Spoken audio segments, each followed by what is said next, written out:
Parte 1. A solução. Chopra. Mude sua história. Mude seu corpo. Pontos principais. Você escreve a sua própria história de vida. O seu corpo é uma projeção física dessa história. A sua história traz suas vivências e como você as processa física e mentalmente.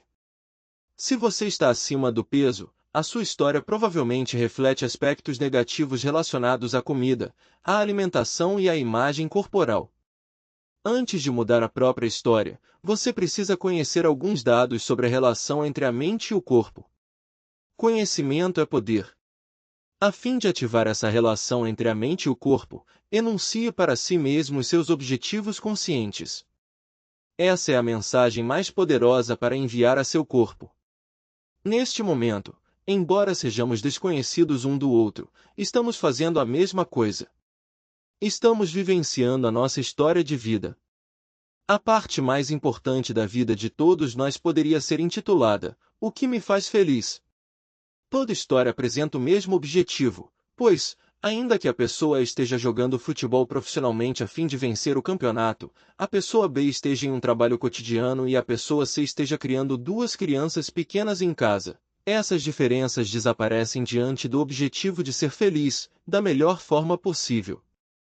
Podemos alterar essa história de modo que um capítulo tenha um título como "Perdi todo o peso que desejava e o mantive bem longe".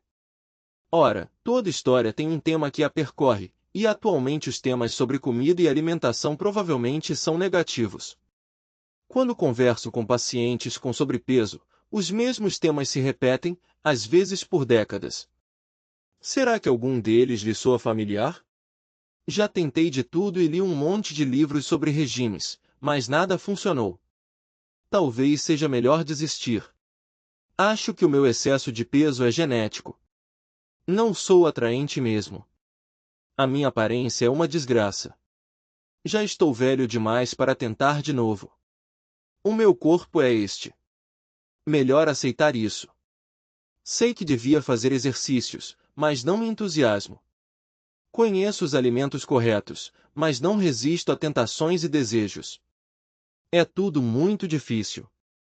A maioria dos médicos, quando ouve tais declarações, não está prestando atenção às implicações psicológicas, está tentando identificar uma queixa física. Além disso, grande parte dos médicos, inclusive eu mesmo, não recebeu nenhum ensinamento sobre nutrição na faculdade, apenas os ensinamentos mais elementares sobre peso, em aulas de endocrinologia, e não passou tempo nenhum estudando os efeitos dos regimes. Quanto às emoções, elas demandam um psiquiatra ou um terapeuta. Isso não faz parte das atribuições de qualquer médico. Quando a relação entre a mente e o corpo é ignorada, trata-se de uma medicina incompleta. No histórico das pessoas, os principais temas não são acasos nem irrelevantes. Quando o cérebro recebe dados negativos, ele se altera em conformidade com as mensagens recebidas. O cérebro não tem pensamentos próprios. Não consegue escolher quais orientações obedecer e quais ignorar. É a pessoa, dona da mente, quem escreve a própria história. O que significa ter o maior controle? Pode-se alimentar o cérebro de mensagens negativas ou positivas, a escolha é de cada um. Sei que a neurociência trata o cérebro e a mente como sendo um só, pois a mente é invisível e o cérebro, um órgão sólido, que pode ser tocado e mensurado. A minha posição é diferente, acredito, mais próxima da vida real. Para mim o cérebro é como um rádio, que recebe o que a mente tem para dizer. Quando ouvimos a transmissão de um concerto, não confundimos o rádio com Mozart. Se alguém cochicha "eu te amo" em nosso ouvido, somos nós que nos apaixonamos, não o nosso sistema límbico. A mente vem antes, pois a pessoa vem antes. O nosso corpo é o registro físico da história que vivemos até o momento. Cada quilo representa a escolha de uma certa maneira de comer, e cada mordida recebeu a silenciosa influência de um conjunto de hábitos, uma lista de coisas de que gostamos ou não gostamos, e de maneiras de comer de outras pessoas ao redor. Se não estamos felizes com o nosso peso, esses quilos a mais provavelmente representam algumas vivências infelizes, momentos de frustração, altos níveis de estresse, ansiedade no trabalho ou num relacionamento. Se o nosso corpo representa nossa história até o presente, a forma mais natural de mudar o corpo é mudando essa história. De acordo com a minha experiência, quando alguém está acima do peso, repete coisas negativas sobre si mesmo. Lembremos, quando alguém muda essas mensagens íntimas, não está apenas falando consigo mesmo. Está escrevendo páginas novas no livro da vida. É essencial mudar as mensagens negativas para, em vez de reforçar comportamentos ruins, começar a reforçar os comportamentos positivos. Atitude: reverter as mensagens quando nos sentimos insatisfeitos. Não é possível nos enganar. Mas é possível reverter as mensagens negativas que nos empatam. A tristeza próspera por inércia. É fácil continuar se sentindo hoje como nos sentimos ontem. O cérebro aguenta a inércia a menos que lhe dermos algo novo para processar. Portanto, vamos fazer isso. Sempre que os temas familiares enunciados por pessoas com excesso de peso vierem à mente, pare e observe em que você está pensando. Em seguida, substitua esse pensamento por outro contrário, por um antídoto positivo. Assim, você dá um salto no processo de reescrever a própria história, mudando o seu corpo ao mesmo tempo. Na lista seguinte, as mensagens positivas são apenas sugestões. Fique à vontade para criar as suas próprias mensagens novas. É o melhor jeito de realmente controlar o que o seu cérebro está recebendo. 1. Negativa. Já tentei de tudo e li um monte de livros sobre regimes, mas nada funcionou. Talvez seja melhor desistir. Positiva. Hoje é um novo dia. Seja lá o que aconteceu antes, não conta. Sempre existe uma solução. 2. Negativa. Acho que meu excesso de peso é genético. Positiva. Não posso mudar a genética, mas posso disparar outros genes que regulam um apetite normal. Afinal, sei que tem gente que perdeu peso aos montes. A genética não foi impedimento, então para mim também não vai ser. 3. Negativa. Não sou mesmo atraente. A minha aparência é uma desgraça. Positiva. O patinho feio também se sentia desgraçado até surpreender todo mundo ficando bonito. Vou ser como ele. Já tenho facetas bonitas que as pessoas apreciam. Vou acentuar essas qualidades combinando-as com o corpo. 4. Negativa. Sou velho demais para começar tudo de novo. Positiva. A idade não importa, pois perdendo peso volto no tempo. Vou reverter o processo de envelhecimento e ter o meu corpo de volta do jeito que ele costumava ser e gostava de ser. 5. Negativa. O meu corpo é este. Melhor aceitar isso. Positiva. As células do meu corpo estão sendo renovadas o tempo todo. Hoje não tenho o mesmo corpo que tinha há um ano. Então, se estou sempre renovando meu corpo, posso renová-lo para ficar melhor. 6. Negativa. Sei que deveria fazer exercícios, mas não me entusiasmo. Positiva. Não preciso me exercitar se isso é muito difícil agora. Só preciso me movimentar, e existem muitos jeitos de fazer isso. Dançar ou simplesmente praticar yoga, por exemplo, é até divertido. Quando conseguir perceber como é bom caminhar e me movimentar, não vai ser difícil me sentir motivado. 7. Negativa. Conheço os alimentos certos, mas não resisto às tentações e aos desejos. Positiva. Esses desejos indicam que o meu corpo quer ser satisfeito. Vou dar a ele o que deseja, sintonizando-me com ele e o escutando. Gostaria de me sentir satisfeito, e comida não é a única maneira de fazer isso. Quanto mais feliz eu for, menos precisarei da comida como muleta. 8. Negativa. É tudo muito difícil. Positiva. Privação, disciplina e a luta contra a fome eram as dificuldades. Não vou mais fazer nada disso. Não é difícil buscar a satisfação, e é esse o meu novo caminho. Essa substituição por pensamentos novos é na verdade um tipo de terapia cerebral, e usa a capacidade de crença da mente superior. O pensamento é um negócio complicado, mas as convicções ganham poder ao se ligar às emoções. Já é bem sabido que as lembranças se conservam conosco por muito tempo porque as revestimos de emoções. Do primeiro beijo à repreensão feita pelo professor do primeiro ano, tudo pode permanecer conosco anos a fio, ao passo que acontecimentos sem valor emocional rapidamente desaparecem da memória. Alguém consegue se lembrar da primeira vez que escovou os dentes ou arrumou a cama? O primeiro detergente que comprou ou quantas vezes estacionou o carro na semana passada? As convicções das pessoas com sobrepeso podem ser marcadas com palavras carregadas de emoção: gorducho, derrotado, fracassado, preguiçoso, guloso, relaxado, glutão, feio e assim por diante. Precisamos alterar esses termos pesados por termos novos, igualmente emocionais, mas positivos. Para se sentir bem é preciso que a mente preencha receptores específicos com mensagens químicas. Se esses receptores ficam sobrecarregados positivamente, a comida não vai mais dar fissura. É exatamente o que acontece com os viciados em drogas, cujos receptores de dor e prazer estão tão sobrecarregados que eles precisam de doses cada vez maiores da droga para se satisfazerem. Se alguém fica comendo o dia todo, a resposta cerebral fica enfraquecida. O equilíbrio natural entre fome e saciedade é desligado. É como jogar lenha úmida na fogueira. O combustível está correto, mas não vai pegar fogo. Nutrido em todos os níveis, quero apresentar palavras que carregam um colorido emocional positivo, leve, vital, sucesso, vencedor, satisfeito, esperançoso, renovado, livre. Ao alimentar a mente com elas, reforçamos novos caminhos, que afetam todas as células do nosso corpo. Graças à relação entre a mente e o corpo, que é holística, cada palavra nos influencia por inteiro. Todos os níveis da vida são nutridos. Na verdade, nutrido é o melhor termo para descrever como você vai mudar a sua vida. Sem dúvida você já sabe o porquê. O alimento satisfaz a nossa necessidade de nutrição, é o oposto da privação.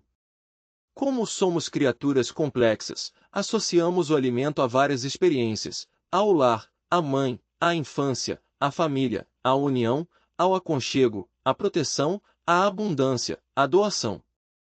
São marcas fortes de vivências intensas.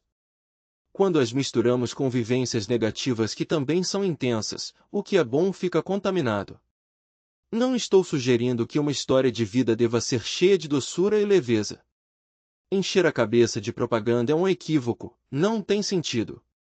Na vida de todo mundo essas marcas intensas, mãe, lar, família, infância, também são carregadas de lembranças de dor e tristeza. Mas a realidade está sempre se renovando. Podemos e devemos inserir novas mensagens se desejamos progredir.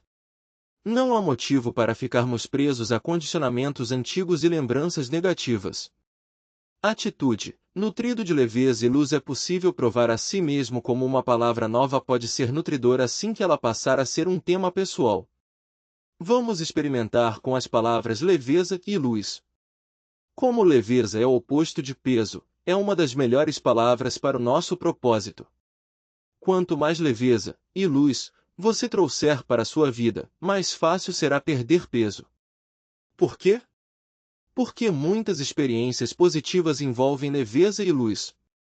Vejamos estas: leveza de coração, leveza de gestos, iluminação, sentindo-se leve e solto à luz da inspiração, leveza de ser, leveza de alma, luz divina. Se você tivesse todas essas coisas na vida, seria muito mais fácil ter um corpo leve. A sua mente produziria mensagens muito distintas de pesado, lerdo, inerte, cansado, entediado, sombrio, apagado. Portanto, comece a se livrar dessas mensagens e deixe o seu corpo ajustar-se à leveza e à luz, a todas as conotações positivas dessas simples palavras. Nesse cenário é possível continuar usando essas palavras de várias maneiras, iniciando a experiência com uma sensação física de sentir-se leve e iluminado. Exercício. Nutrindo-se de luz e de leveza, acomode-se sozinho num lugar silencioso. Feche os olhos e respire fundo algumas vezes até se sentir centrado e pronto. Se possível, é melhor se sentar ereto do que se recostar numa cadeira. Respirando normalmente, visualize uma luz preenchendo seu peito a cada inspiração. A luz é suave, acolhedora e branca. Observe como ela se espalha pelo seu peito. Agora, expire normalmente, mas deixe a luz onde está. Ao inspirar de novo, traga mais luz. Observe a luz do seu peito começando a se espalhar pelo resto do seu corpo, descendo pelo abdômen. Não force a visualização, e não se preocupe se tiver dificuldade em perceber a luz, uma leve sensação de luz branca já é suficiente. A cada inspiração, deixe a luz se espalhar pelos braços, depois pelas mãos, até a ponta dos dedos. Deixe que se espalhe pelas pernas até a ponta dos dedos dos pés. Por fim, mande a luz em direção à sua cabeça, irradiando-a até o alto. Continue sentado por alguns instantes com essa luz no seu corpo, depois, erga os braços, deixando que pairem acima da cabeça, como se a luz os tivesse levantado. Você parece um balão completamente cheio de luz. Aprecie essa sensação, depois abra os olhos. Este é um bom exercício para se contrapor aos sentimentos de lentidão, peso, fadiga e tristeza. A sensação de estar fisicamente leve, combinada com a visualização de uma luz branca interna, muda muito a maneira de se relacionar com o corpo. Porém, é possível fazer muito mais com as palavras leveza e luz. Prefira alimentos mais leves. Quanto mais frescos e naturais, melhor. Beba bebidas mais leves, água gaseificada com sabor em vez de refrigerante, por exemplo, ou cerveja sem álcool. Todo dia, faça alguma coisa para se sentir de coração leve.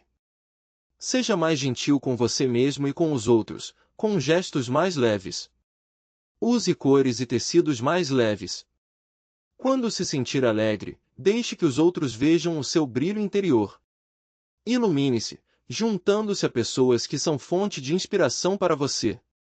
Leia poemas inspiradores e literatura espiritual, nutrindo assim a sua alma.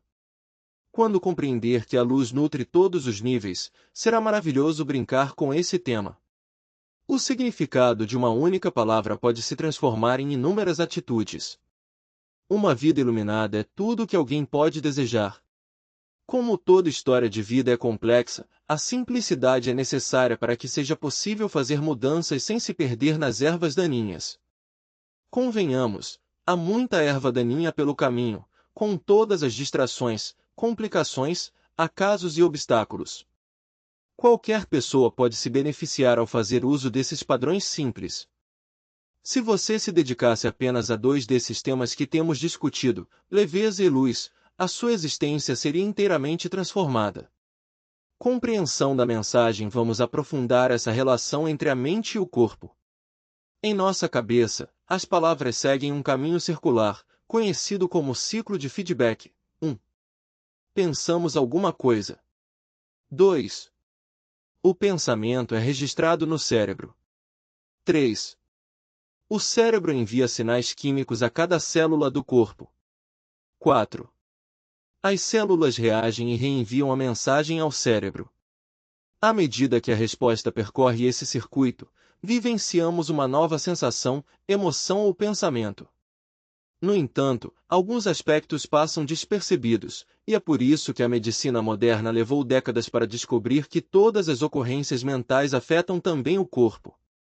As pesquisas feitas para descobrir os microscópicos e fugidios neurotransmissores cerebrais, que levam as mensagens de célula a célula, foram bastante cuidadosas. Transformar as entradas negativas em entradas positivas faz uma diferença imensa. Alguns princípios elementares se aplicam a todo mundo, supondo a ausência de transtornos físicos ou mentais sérios. Já tratamos deles, mas é bom ser claro. Princípio número 1. Para mudar o seu corpo, mude primeiro a sua história. Princípio número 2. Toda história é sobre como ser feliz.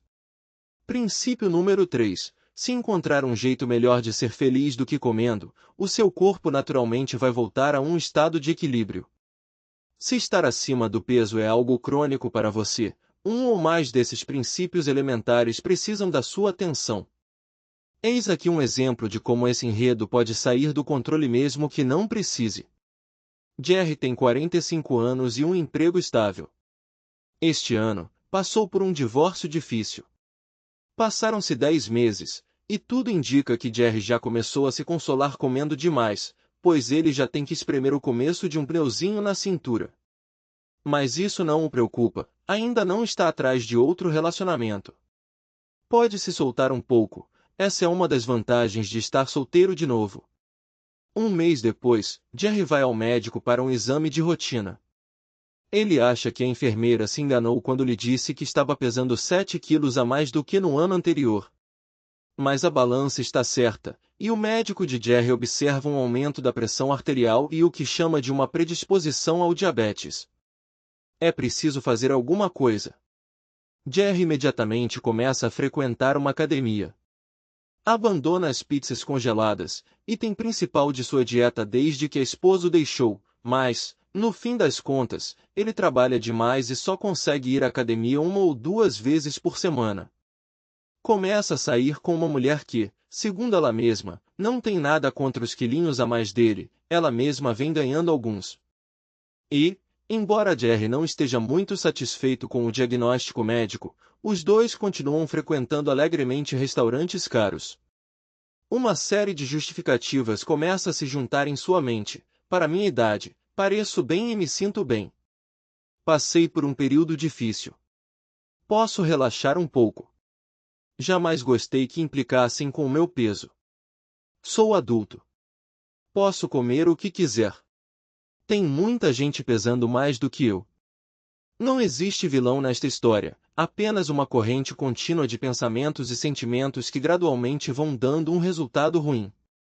E, enquanto tudo isso acontecia, o circuito mente-corpo estava sempre atento. A mente tem um poder imenso, portanto, quando começar a mudar a sua história, há um roteiro que precisa conhecer. 1.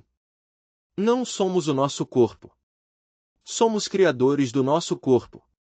2.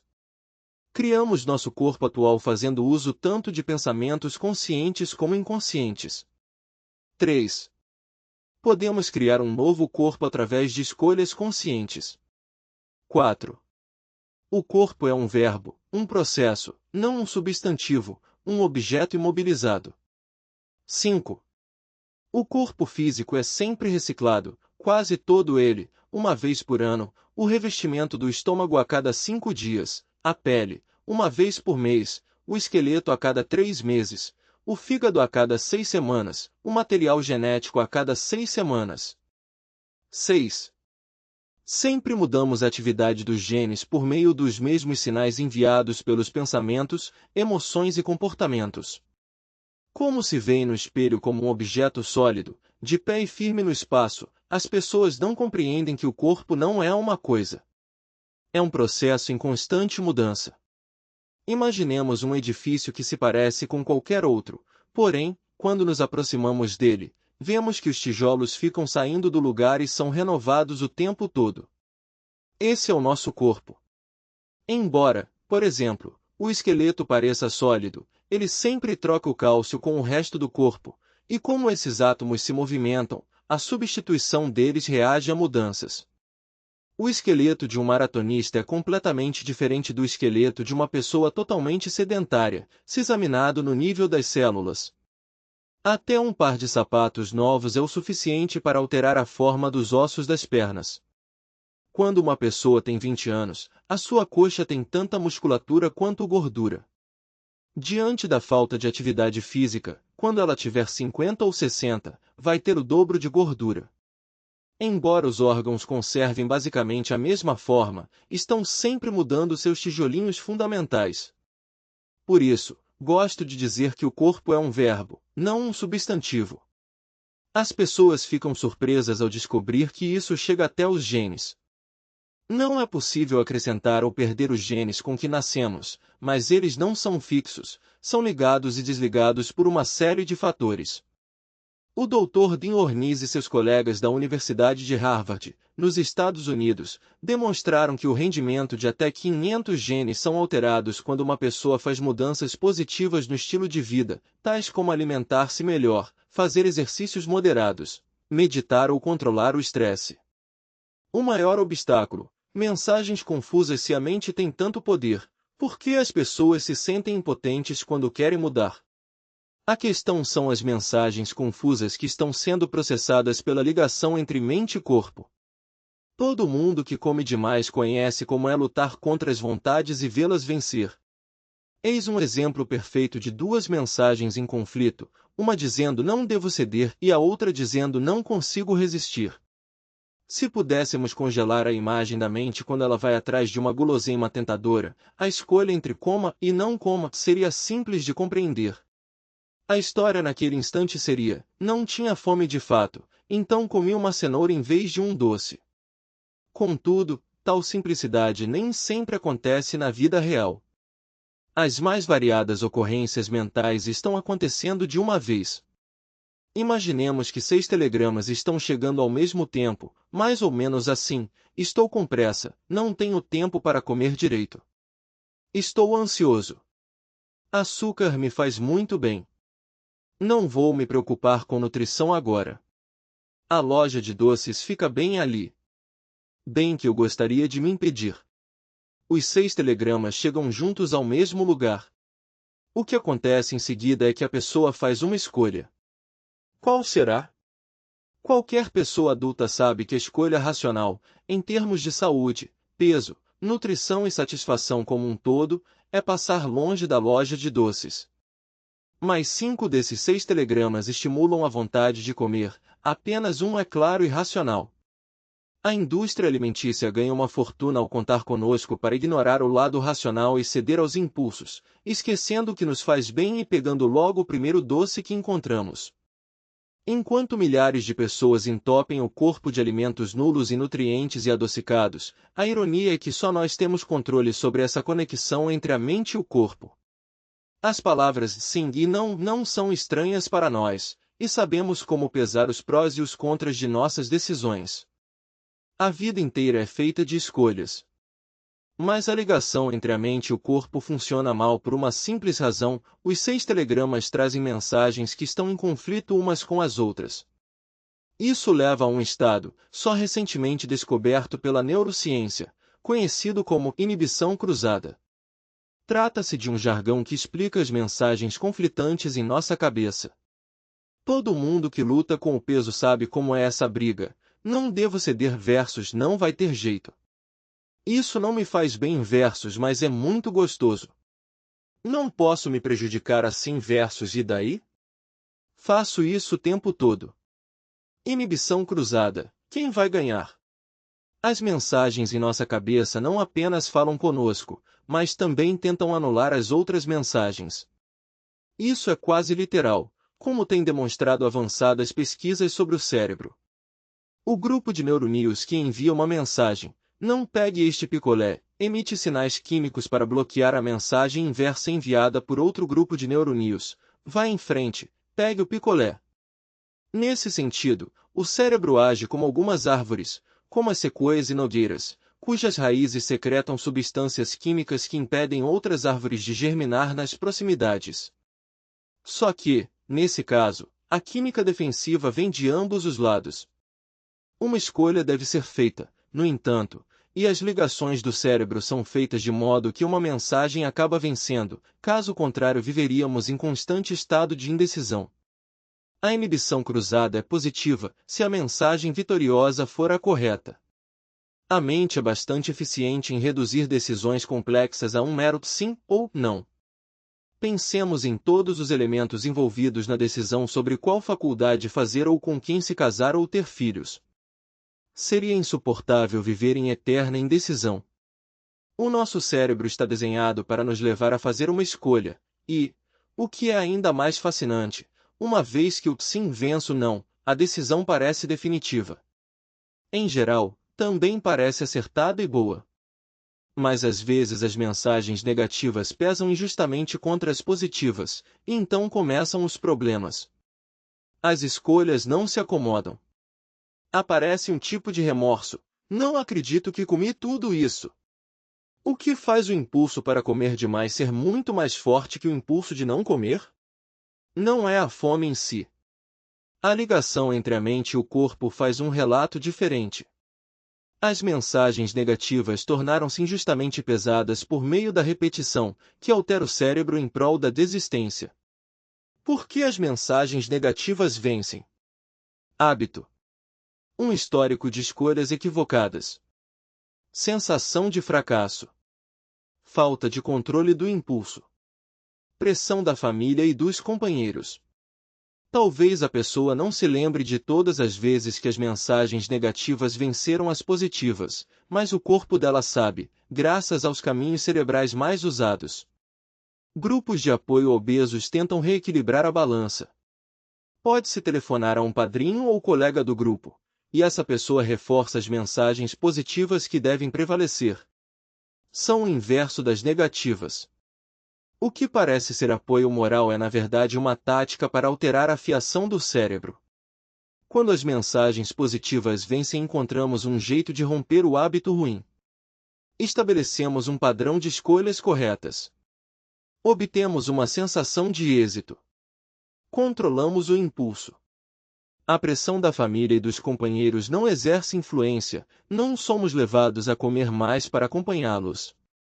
Essas duas listas levam a uma conclusão valiosa. Engordamos porque as mensagens que levam a comer em demasia têm derrotado as mensagens que dizem "você não precisa comer isto". Um monitoramento cuidadoso sustenta essa conclusão. Quando se pede a pessoas com sobrepeso que anotem tudo o que comeram durante o dia, quase todas estão consumindo mais calorias do que imaginam. Depois de derrotas suficientes, a mensagem coma formou uma trilha no cérebro, e esse trecho da fiação garante que as futuras vontades por comida triunfem. Do mesmo modo, se firmamos vitórias sobre a mensagem coma, recupera-se um estado de equilíbrio. Novos caminhos se formam no cérebro. Quando o impulso de comer cresce, a competição será mais equilibrada e, com o tempo, a ansiedade por comida vai desaparecer. Nesse ponto, a ligação entre a mente e o corpo será saudável de novo. O peso adequado vai ser conservado automaticamente. São dois os aprendizados que devemos tirar dessa discussão sobre inibição cruzada. 1. Mensagens conflitantes tentam se derrotar mutuamente no cérebro. 2. Quanto mais atendemos às mensagens positivas, mais facilmente elas derrotarão as mensagens negativas. Atitude. Escolha uma mensagem melhor quando sentimos impulso de comer fora do horário das refeições. Essa é uma mensagem do nosso cérebro. Os impulsos são mensagens rápidas e fortes, e por isso é quase impossível controlá-los. Em vez de lutar contra o impulso da fome, a melhor maneira é deixar que o restante do cérebro o alcance. A parte relativa à tomada de decisão reage mais devagar, mas, se refazemos o treino do cérebro, a tomada de decisão fica cada vez melhor, ao passo que os impulsos voltam ao equilíbrio. Da próxima vez que você sentir ansiedade por comida, use a técnica do pare. 1. Pare o que está fazendo. 2. Inspire fundo por 1 minuto. Ao inspirar e expirar, conte até 20, da seguinte forma: 1 ao inspirar, 2 ao expirar, 3 ao inspirar e assim por diante. 3. Observe a sensação física de fome. Dê a ela uma pontuação de 1 a 5, sendo 5 para faminto e 1 para sem fome. 4. Haja com consciência. O objetivo principal dessa técnica é que você chegue no haja com consciência, pois isso indica que o seu cérebro racional faz parte de sua conversa íntima. Agir com consciência significa que você decide o que fazer em seguida, o que é muito melhor do que agir feito um robô, obedecendo o impulso de fome do cérebro reptiliano se ele estiver desequilibrado. Que tipo de escolha consciente você pode fazer agora? Eis algumas sugestões. Beba um copo d'água. Vai preencher o ímpeto de se sentir satisfeito, e a água reprime o apetite. Coma 10 amêndoas ou uma fatia de pão integral ou 5 bolachas de água e sal. Uma pequena ingestão de 100 a 200 calorias elimina a fome por 1 a 2 horas. Um estudo no qual os participantes deviam comer uma fatia de pão integral antes de cada refeição constatou que eles perdiam um peso significativo sem fazer mais nada. Leia um livro ou artigo interessante por 10 minutos, depois verifique se ainda está com fome. Esse truque de comer 10 frutas secas quando sinto muita vontade de comer tem sido bem eficaz na minha vida, aliás. Às vezes, as escolhas mais simples funcionam melhor. Se fazemos uma escolha que nos leva a evitar a ansiedade, não devemos deixar de parar e desfrutar dessa pequena vitória. Fiz a coisa certa. Que bom! É uma mensagem forte quando repetida muitas vezes ao longo de semanas e meses, pois reforça a prevalência da escolha sobre a propensão de ceder. Essa atitude nos torna conscientes do que fazemos, e perder peso está muito relacionado a escolhas conscientes. Assim como os fumantes que abandonam o hábito da nicotina, a repetição é fundamental. Quanto mais tentar parar, maiores são as chances de conseguir. É por isso que as pessoas que conseguem abandonar o cigarro são as que tentaram mais vezes, tantas quanto foram as recaídas. Por fim, a decisão de resistir a essa ansiedade sai ganhando. A repetição ajuda a reforçar a decisão, pouco a pouco. A mesma coisa acontece com a decisão de não comer demais.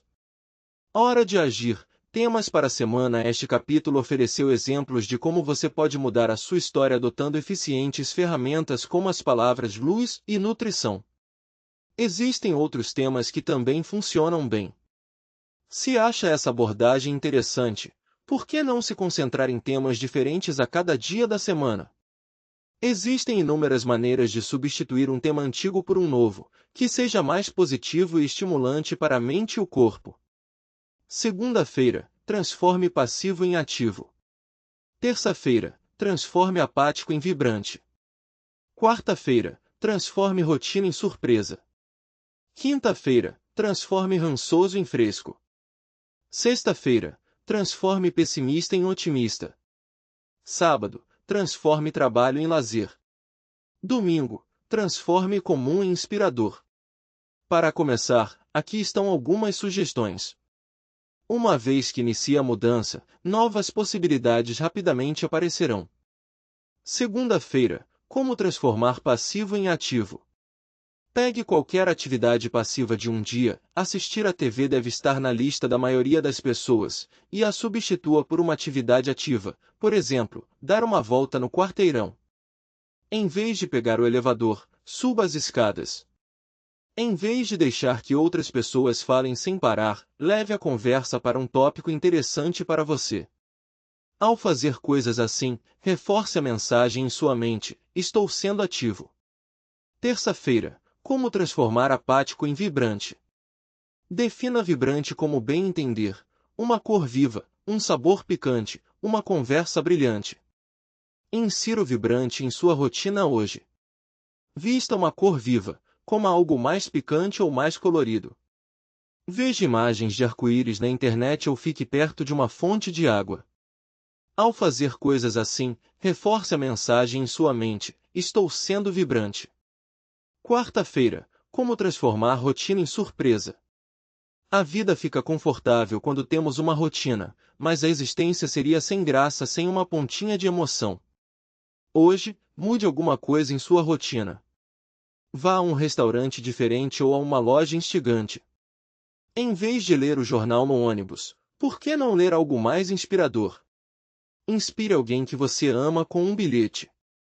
Em sua relação íntima, ouse sugerir alguma coisa excitante na cama, compartilhe uma fantasia erótica ou explore novas sensações de prazer.